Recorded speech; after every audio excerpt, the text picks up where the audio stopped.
Kembali lagi bersama gue Cynthia Tengens dan Mas Doping masih di Outdoor Pro Takeover. Dan dari tadi kan kita udah ngobrol panjang lebar nih Mas, tapi aku masih penasaran banget nih Mas. Kan banyak banget nih kejadian pendaki-pendaki itu tersesat. Apa sih faktor-faktor penyebabnya sampai mereka bisa kehilangan jalur? Oke, kalau kita lihat ya, kalau kita bisa lihat dari kasus-kasus yang sudah terjadi, sebenarnya mereka tersebut itu bisa beberapa faktor. Tadi disorientasi, lalu visual antar jarak pandang peserta atau pendaki dengan lingkungan, lalu bisa karena iklim dan cuaca, bisa karena dari perihal masalah skill ataupun keahlian dari si pendaki itu sendiri. Contoh, disorientasi. Ketika disorientasi itu para pendaki biasanya berfaktor dengan kondisi gelap atau berkabut. Mereka sedang turun untuk pendakian, karena tadi faktor disorientasi tidak melihat jarak pandang yang terganggu, akhirnya mereka salah masuk jalur. Oke. Akhirnya mereka bisa tersesat atau berpisah dari rombongan. Atau faktor lain ada ketika mereka psikologisnya atau psikisnya pengennya buru-buru sampai ke tenda atau ke base camp biar cepet-cepet istirahat. Akhirnya mereka berusaha untuk ya udah sekencang-kencangnya turun. Mungkin Mbak Siti yang pernah lihat atau mendengar banyak pendaki yang lari yang turun sambil jalan cepat atau bahkan lari ya. Akhirnya mereka kurang fokus sama jalur, kurang fokus sama sekeliling, akhirnya mereka salah masuk jalur karena di sana banyak jalur yang bercabang gitu.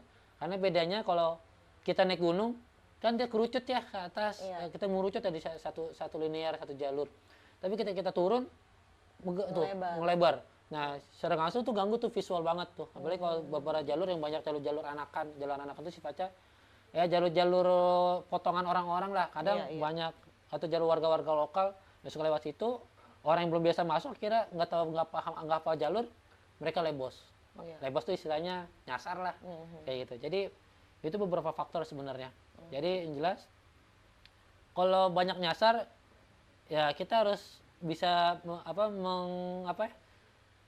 memback aja itu dengan skill ya. Jadi kita bisa baca situasi, kita bisa baca iklim dan penafsiran toh. Dan jangan ada pergerakan malam hari kalau bisa, karena pengaruh banget itu. Oke Mas, kalau misalkan beberapa kasus beberapa waktu lalu tuh kan sempat kayak ada orang yang nyasar di gunung, kemudian banyak orang yang beropini, berkomentar bahwa wah pasti dia deket sungai nih atau deket jalur air karena kecenderungan manusia tuh makhluk hidup kalau misalkan tersesat pasti nyarinya ke air gitu. Itu benar nggak sih Mas? Kurang benar. Ya, berarti katakan kenapa? Karena semua manusia atau bahkan makhluk hidup jelas mata kehidupan mereka adalah air. Di mana ada aliran air otomatis ada perkebunan, ada perkampungan warga. Nah, konteksnya makhluk hidup atau manusia yang tersesat dalam kondisi seperti itu, gue tersesat, itu ada air tuh. Mereka masih mengisipnya, nah itu sumber kehidupan. Di mana tuh pasti ada desa, ada perkebunan. Mereka bisa turun ke gunung, turun ke tempat sumber air. Tapi kita nggak tahu kondisi gunung itu seperti apa tadi. Kontur gunung semakin lebar, semakin landai. Tapi semakin rapat, semakin terjal, bahkan bisa sampai tebing. Nah, ketika kita berusaha turun ke bawah, masuk ke air, atau menjemput air, turun ke lembahan, tiba-tiba dari kondisi landai, lereng itu jadi terjal. Apa jadi kita mau tebing, apa kita mau turunin ke air juga? Betul, jadi jurang. Atau pilih kita pelipirin aja, cari tempat landai bisa ke air, pelipirin sampai mana? Kan? Atau mau naik lagi, udah keburu susah karena lerengan. Kayak gitu loh. Jadi idealnya ketika emang kondisi tersesat, jangan berusaha untuk mencari sumber kehidupan atau air. Tapi kita coba nyari ke punggungan dulu, naik punggungan. Ya. Makanya dalam ilmu survival ataupun bushcraft, kita ada sistem kondensasi, itu sistem pencarian air ya. Dengan kondensasi, dengan pakai akar liana, ya toh, dengan memanfaatkan lumut-lumut basah segala macam, bahkan pakai tampung air hujan segala macam gitu. Oke, berarti itu untuk mencari air untuk dikonsumsi ya. Tapi kalau misalkan mencari posisi ideal untuk diselamatkan atau bisa selamat, baiknya mencari punggungan. Oke. Kira-kira refreshing dari Mbak Cynthia, kalau saya ingin beli sepatu ataupun sepatu sandal ya, kira-kira rekomendasi apa ya? Karena kita pengen ke Halimun nih, yang kondisi sekarang lagi hujan nih. Iya, sekarang kan lagi musim kayak gini kan, pasti licin. Kalau kata aku sih pakai Outdoor Pro aja. Mereka tuh pilihannya banyak dan lengkap. Apalagi sekarang tuh udah ada teknologi rock gripnya. Jadi solnya itu lebih ngegigit gitu kalau di Produk batu. barunya? Iya. Dan produk barunya juga ada yang gumsole. Hah? Terus rock grip juga itu sebenarnya udah dari lama sih kalau rock grip. Cuman ya sesuai pilihan dan kebutuhan kita lagi sih. Kalau menurut aku produknya Outdoor Pro itu sendalnya banyak pilihan, solnya sesuai dengan kebutuhan kita. Kemudian kalau mau sepatu juga ada karena sepatunya tuh nutupin sampai ankle, jadi tinggi, jadi aman juga untuk kita pakai untuk naik gunung. Kalau kita untuk pemesanan atau beli bisa langsung di mana ya? Sebenarnya kalau beli bisa di toko-toko rekanan outdoor, kayak misalkan di Bogor ini bisa ke toko Kataraf. Kataraf kan ada 2 tuh di Bogor, yang di Jalan Veteran nomor 36B sama yang di Jalan Perintis Kemerdekaan nomor 1A. Atau kita juga bisa langsung belanja aja di marketplace-nya Outdoor Footwear Indonesia. Itu kita bisa belanja online. Ada juga. Ada. Itu spek dari sepatu sandalnya itu ada di apa? Ada, di situ semuanya ada detailnya. Jadi kita tinggal pilih aja mau yang warna apa, buat cewek atau cowok, orang dewasa atau anak kecil, kebutuhannya untuk bermain air, bermain di batu, bermain di alam, gunung, kota, mau yang warna seperti apa bisa ada di situ. Keren. Jadi kita bisa gampang sih kalau mau belanja, misalkan nggak sempet ke toko gitu ya, bisa belanja online. Buat referensi saya bisa cari dulu kali di marketplace ya, gak? Betul. Baca-baca. Oh, kalau butuh langsung Iya. ke toko aja mungkin. Nanti langsung aja cek di Outdoor Footwear Indonesia, taruh ya marketplace-nya nanti di sini, tolong para editor. Nah, biar langsung bisa belanja di situ. Wah, terima kasih banyak informasi ya. Siap, jangan lupa berbelanja. Ini kan dari tadi kita ngobrol resiko bermain di alam bebas ini kan sangat banyak nih. Kok iya Mas Doping ini masih betah aja? Kenapa? Kenapa ya? Apa alasannya? Alasannya kenapa apa yang aku rasakan saat ini adalah satu kenyamanan. Ya, aku senang main.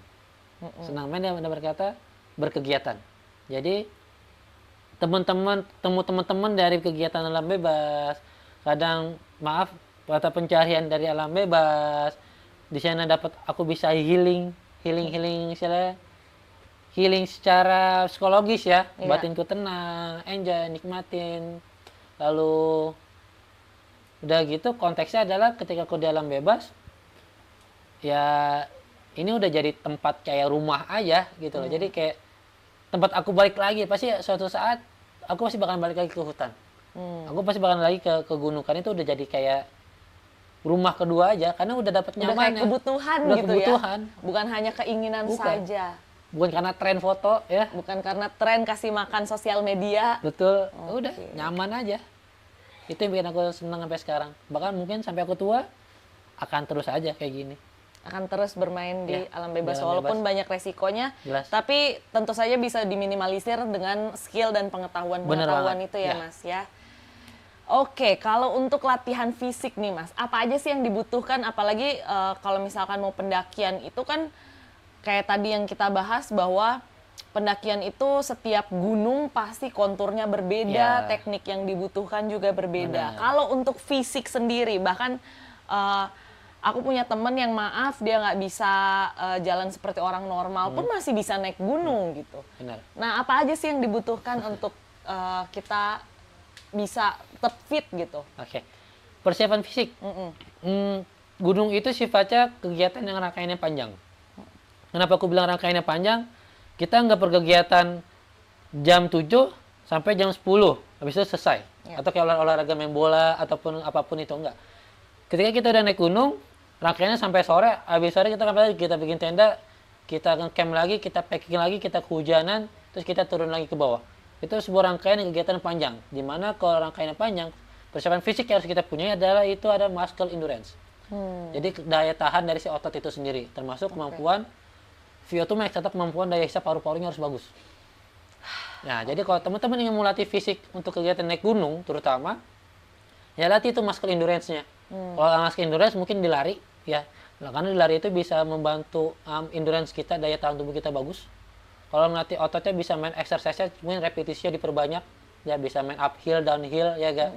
Untuk lari turun naik tangga segala macam, atau main squats buat melatih otot paha sama otot. Karena kita bawa beban, bawa carrier. Karena ketika naik gunung, turun itu lebih bebannya lebih besar dibanding kita naik. Dengkulnya Dengkul. nahan. Nah, makanya kita harus latihan exercise otot juga. Jadi bukan hanya kita endurance lari aja, tapi harus ngelatih otot pahanya juga. Jadi seperti yang tadi aku bilang, muscle endurance-nya harus bagus. Jadi latihannya bisa seperti itu. Oke. Nah, berarti untuk persiapan fisiknya tentu saja harus daya tahan ya, Ya, pasti. muscle endurance-nya itu. Kemudian juga kita berlatih untuk naik turun supaya badan kita terbiasa, karena Bener. naik gunung tuh nggak cuma tangan aja, nggak cuma kaki aja, tapi dari atas kepala sampai ujung kaki semuanya dipakai. Kepakai Betul. semua. Oke Mas, kalau tadi kan kita udah ngobrol panjang lebar nih, sekarang pengen nanya, kalau dari Mas Doping sendiri, ada nggak sih gunung impian Mas Doping yang ingin dicapai? Pengen banget. Yang jelas banget sih adalah ya jelas Mount Everest. Ya, itu jelas pasti. Tapi di luar itu, ini sempat ada program saat itu, aku pengen ke Alpen. Pegunungan Alpen di Swiss ke sana. Situ banyak, karena ke sana itu pegunungan yang ada banyak tebing ya. Tebingnya, kayak contoh tebing The North Face, tebingnya Eiger, itu banyak pemanjat tebing yang main ke sana. Iya, jadi keinginannya itu ya. Lebih ke situ malah. Jadi keren nih kalau manjat tebing di pegunungan es ya gak, ngetopnya ya, wah keren juga nih. Apalagi kita orang tropis ya kan, biasa panasan, coba kena es tuh beku-beku nggak tuh jari. Sambil manjat ya tuh. Tantangan baru ya. Tantangan baru, wah keren banget, karena panjat top di dunia ya mainnya di sana gitu loh. Oke. Itu kayaknya keren. Nah, kalau dari Mas Doping sendiri ada rekomendasi nggak buat teman-teman di rumah untuk tempat yang cocok kira-kira untuk pendaki pemula? Kira-kira bisa kemana nih? Nah, pendaki pemula, kalau kita pendaki pemula yang cocok di mana ya? Ayo, di mana? Aku bingung jawabnya, jujur. Karena kalau pendakian itu sifatnya udah grade olahraga ekstrim menurutku. Tapi kalau untuk yang benar untuk saudara camping, pendakian, mungkin teman-teman bisa lari ke kawasan Papandayan ataupun Gunung Gede. Tapi dengan catatan, aku bilang, teman-teman berusaha untuk memperbaiki fisik ataupun persiapan perlengkapan dan peralatan yang baik. Karena ya mau sekelas Papandayan, ya kenapa aku bilang Papandayan, itu mau teman-teman yang untuk menyelesaikan aklimatisasi dengan kondisi ngecamp, kondisi pendakian, bawa beban segala macam, menurutku Papandayan udah sangat cukup. Ya, tapi kalau untuk teman-teman sekitar Jabodetabek, Gunung Gede via Putri itu udah cukup berat banget. Menurutku, karena gereja kan naik terus, segala macam, kecuali dia bawa porter mungkin. Ya, berarti itu adalah rekomendasi dari Mas Doping ya. Nah, buat dari Mas Doping nih, untuk orang-orang yang ingin mencoba berkegiatan di alam bebas, apa harapannya dan apa pesan-pesannya?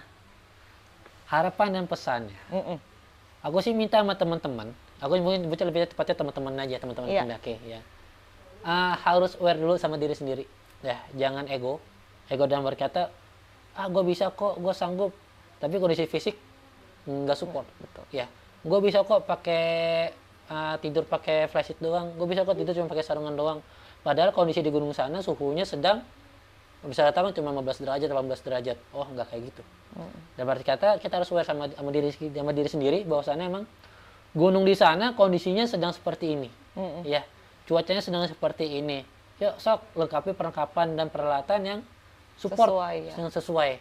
Ya, harus aware dulu nih, sayangin dulu diri sendiri. Jangan sampai naik gunung utuh ya gak, dalam kata nggak lecet, nggak cacat segala macam, nggak pulang-pulang pada lecet-lecet, pada pegel-pegel, pada biru-biru. Itu kan suatu hal yang apa sih gitu. Lu mau kegiatan tapi pulang-pulang malah pada biru-biru badan. Nah. Betul, berarti berkegiatan tapi tetap aman ya. Yes. Oke, baik, terima kasih banyak nih Mas Doping, kita udah ngobrol panjang lebar, seru banget. Terima kasih ya Mas Doping udah hadir di sini untuk memberitahukan pengalaman dan juga pengetahuannya untuk para penonton Outdoor Takeover. Sampai jumpa lagi di episode Outdoor Takeover berikutnya. Dadah.